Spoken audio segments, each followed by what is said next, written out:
Deshbandhu தென்னகோனை police மா அதிபர் பதவியிலிருந்து நீக்குவதற்காக பாராளுமன்றத்தில் சமர்ப்பிக்கப்பட்ட பிரேரணையில் உள்ள முக்கிய குற்றச்சாட்டுகளில் ஒன்று 2023 ஆண்டு வெலிகமவில் உள்ள W15 ஹோட்டல் மீதான துப்பாக்கிச்சூடு தாக்குதல் சம்பவமாகும். தனது பதவியின் அதிகாரத்தை முறையற்ற விதத்தில் பயன்படுத்தி தனிப்பட்ட தேவைக்காக கொழும்பு குற்றத்தடுப்பு பிரிவின் அதிகாரிகளை அனுப்பி ஹோட்டலில் துப்பாக்கிச்சூடு நடத்தியுள்ளதாகவும் அவருக்கு எதிராக குற்றச்சாட்டு சுமத்தப்படுகின்றது. இந்த சம்பவத்தில் கொழும்பு குற்றத்தடுப்பு பிரிவைச் சேர்ந்த ஒரு அதிகாரி ஒருவர் கொலை செய்யப்பட்டார். வெலிகம துப்பாக்கிச்சூடு தொடர்பான உங்கள் விசாரணைகளின் முன்னேற்றம் என்ன? கௌரவ நீதியரசர் அவர்களே, இந்த சம்பவம் குறித்து 2 விசாரணைகள் இடம்பெறுகின்றன. குற்றப்புலனாய்வு திணைக்களம் இதனை விசாரித்த பின்னரே 7 பேரும் சந்தேக நபர்களாக பெயரிடப்பட்டனர். இந்த சம்பவத்துக்கு பின்னர் பொதுமக்கள் போலீசார் மீது நம்பிக்கை இழந்தனர். இதுபோன்ற ஒரு சம்பவம் நடந்திருப்பது சிறந்தது அல்ல. உண்மையில் இது குறித்து அவர்களுக்கு முன்பே அறிவித்துவிட்டு அங்கு சென்றிருக்க வேண்டும். உண்மையில் அவர்கள் போலீசார் என்பதை அவர்கள் உறுதிப்படுத்தி இருக்க வேண்டும்.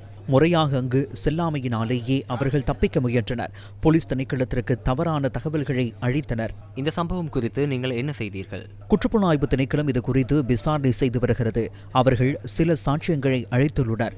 குற்றப்புலனாய்வு திணைக்களம் இது குறித்து எனக்கு தெரிவித்துள்ளது.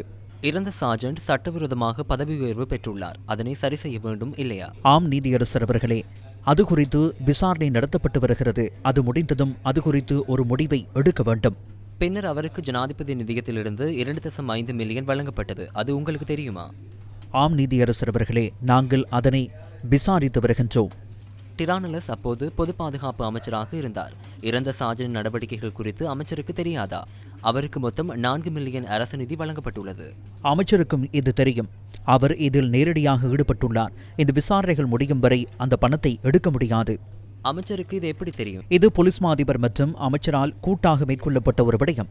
அதன்படியா கூட்டு ஊடக சந்திப்பு நடத்தப்பட்டது? ஆம் நீதவானவர்களே. விசாரணைக்குழு நாளை மீண்டும் கூடுகின்றது.